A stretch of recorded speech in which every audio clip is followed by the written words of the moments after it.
Studio 54 had opened in New York, and we decided we should go to Studio 54 rather than watch the business. And we basically let the business slide through our fingers.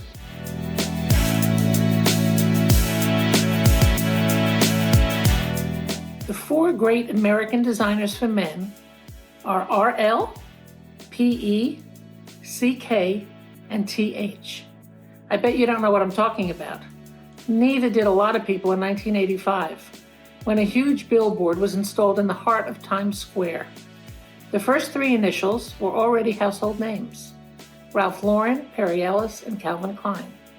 The last set belonged to an ambitious upstart trying to shake up the status quo. And did he ever? Now, as the brand turns 35 and Tommy turns 70, there isn't anyone in the world who doesn't know TH stands for Tommy Hilfiger. Tommy's journey to become a fashion icon was not easy. Let's watch as he shares his early lessons that he learned from the rise and the fall of his first brand, People's Place, in part 1 of TH35. Our first store was in a basement in Elmira, New York. We painted it black and called it People's Place. Right. We burned incense, played really cool music, and all of our school friends came shopping. And no other store in the area had what we had. We had really cool clothes. But like, how much money did it cost to open a store in the basement? Well, the rent was very high. It was $50 a month. Oh. And our inventory was about a total of $200. So we really started with nothing. And then you went to 7 stores. We opened stores on college campuses in New York State, on the Cornell campus in Ithaca, Cortland, Corning. And you negotiated with the colleges for retail space? No, we went to landlords in the area. So in the neighborhood where the campus schools were.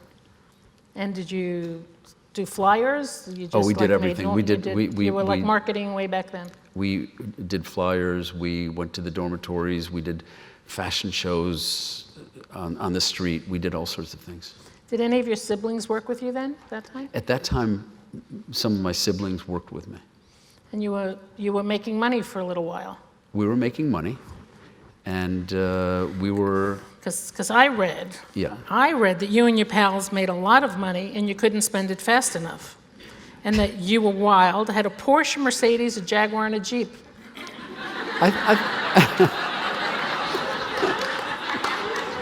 I think that's accurate.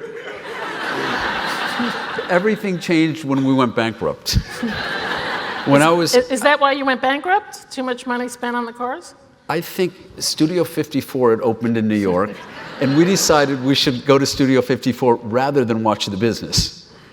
And we basically let the business slide through our fingers. That was my master's degree. And my friend, my partner, and I looked at each other one day and we said, this is really happening. We went chapter 11 at the time. So we had to reboot and start over.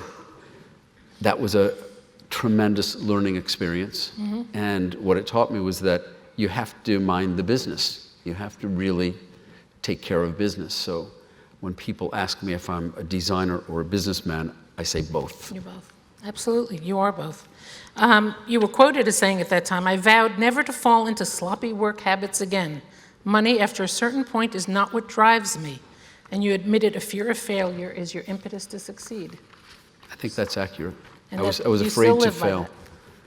I still live by that.